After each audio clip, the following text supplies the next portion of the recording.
How's it, guys? Junaid here. Today's bait presentation video is going to be based on a chokka head bait targeting cob.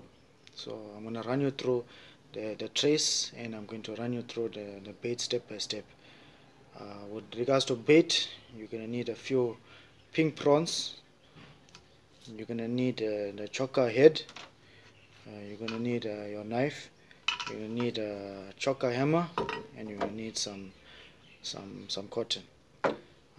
Let's start first with the trace. I'm going to show you specifically why I choose certain things in the trace and what's its advantages also. So this is a trace that I've been using successfully to catch cob along the South African coastline, starting all the way from Sodwana north right until the South African coast, right to the South African coast, up until I've even caught cob at Angola, at Namibia, using this trace. So it works for me, and if you try it, and it can bring you some success using targeting cob also.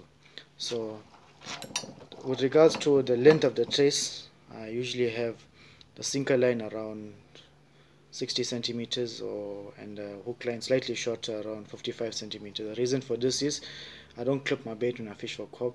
I try to keep it as natural as possible, but you want to keep your sinker and bait close to each other, so you can in fact get more distance also. I use a slightly thinner line on my sinker. I use a weaker line like a 0.5 or 0.60. So if your sinker gets stuck onto like a rock or some dirt or something while you have a fish on, your sinker can break off, no problem, you won't lose a fish. And the sinker that I use for cob mainly is a cone sinker. This sinker is it gives you good distance because it's aerodynamically shaped. Also, if you wish to clip a bait, you've got options for clipping. So also for cob are very sensitive feeders. So if you usually have a grapnel and you get a cob pull, if the cob feels the resistance of a grapnel being stuck in a sand, it usually drops a bait. So I found cone sinker works best for me fishing for cob. The next item of our trace I'm going to show you is something called a combination swivel. So you can in fact see there's two swivels, and one swivel goes around another swivel. I use a combination swivel for catching cob because I find that for cob, the more movement you have in your bait, in your trace, the better, because it senses vibrations, it senses bubbles in the water, and that's when you get a bite faster. This combination swivel is like this. I use it in this way, where I have the bottom would attach to the sinker line, and I have your hook line to the one that's moving around. So in fact this swivel gives it more movement in the water, and you get a bite faster. The hook line that I use is something called fluorocarbon line. It's in fact invisible in the water, but if you put it, compared to a normal nylon monofilament, compared to a fluorocarbon in the water, you'll see that you can see both. But in fact fluorocarbon doesn't have any shadow in the water, so it really does make a big difference when you're fishing and targeting for edibles. It's the hook that I'm using is a 6/0 executioner hook, and I find that this is a versatile hook. You can catch cob of any size. A cob usually has a larger mouth, so you need a relatively big hook, but a 6/0 can hook a cob ranging from 60 centimeters up until any size cob. So a 6/0 executioner hook works well. You also need to add a foam to your hook.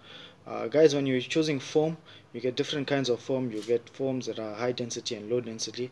For cob, usually you don't want to have your bait right to the surface. For me, I found that a foam that usually is not that, doesn't bring the bait right up, works well also. So make sure that you can use the foam onto the hook, but when binding a foam onto the hook, make sure it's on the back of the hook. You want to keep this gape as evident and as loud as proud as possible, because in fact some guys bind a foam on the inside of the hook, and that starts choking the hook, which we'll come to just now, and in fact makes them miss the fish. You can use a wire, or you can use a very soft wire, or you can use a toothpick to guide it through the eye of the hook to keep your foam intact and to in fact keep your bait intact. So this is very important. With regards to trace, that's the trace I use. Guys, the chokka head bait is a very underrated bait. Usually guys, I see it use the white part of the chokka and throw the head away. It's in fact a waste. Meanwhile, you you can catch a lot of fish with this, from gray sharks to rockcod to cob, but today we're going to target how we're going to catch cob. So this is your chokka head bait.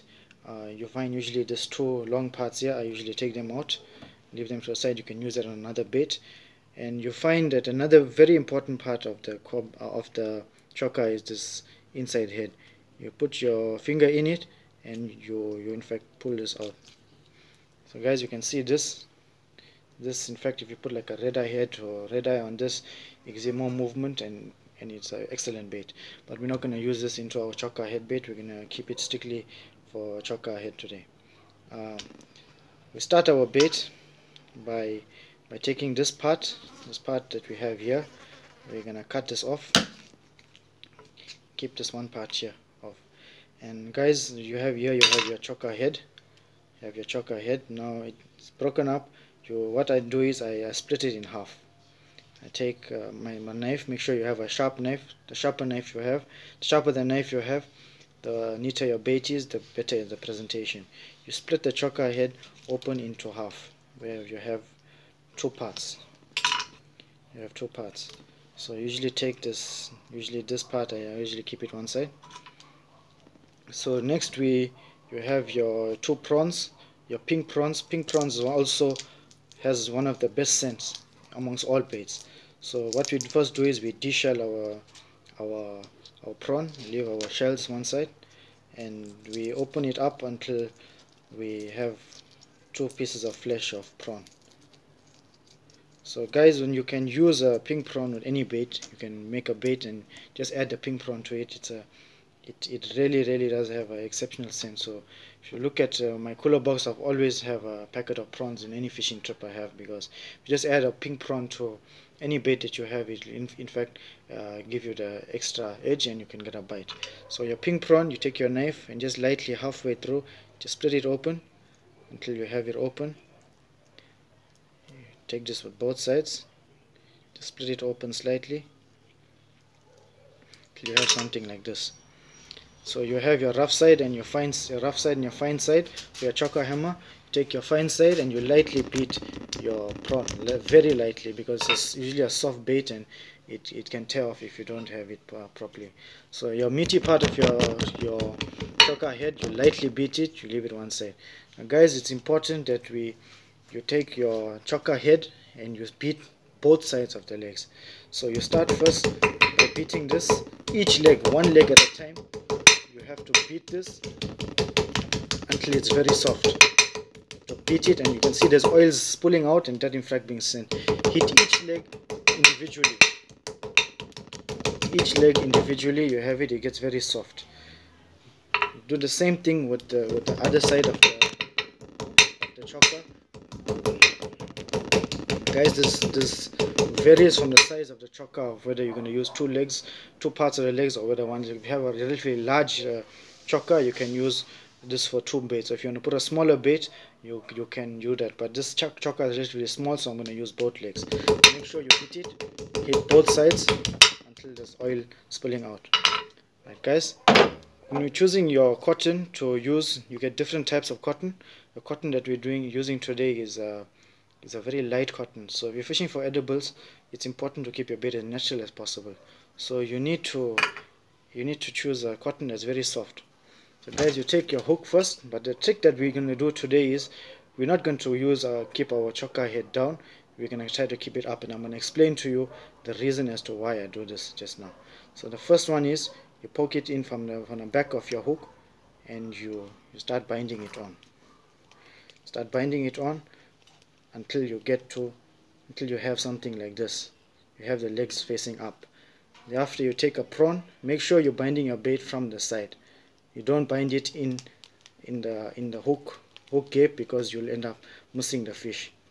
Thereafter, you take your last piece of chokka head, and it must be in the back. Build it up from the back. So what we can do, it must be tight as possible. Carry on binding it and bind it tight. The tighter you bind it, the more secure the bait is, the less chances of it coming out. And thereafter, you take your last piece of prawn and you put it also from the back. So guys, when you're binding a bait, make sure that It looks presentable, and don't bind it from the in the gap of the hook, because as I said before, you're gonna miss it. So this, in fact, if you look at it, look at this bait, it has legs that are sticking out. So this is your chokka head bait. So what in fact this, when you're looking for water to target cob, you look at a working water. So this bait in fact goes into a working water, and it moves all around. So what in fact this legs in fact give it more movement, so that a cob senses that, and you get a bite. So guys, this is your bait for your chokka head, wood prawn. It's an exceptional bait. You can catch any fish amongst the reef. It's excellent. Guys, this one last piece of advice I can give you is that the common dusky cob is you're allowed one a day, one in your possession. It's a 60 centimeter total length. Guys, please try to release most of your catches, and try to release the cob, and undersized cob, send it back. Thank you guys. I'm going to do more videos on educating the fishing community. Make sure that you give me your input, and I can work on videos that will help everybody. Thank you very much.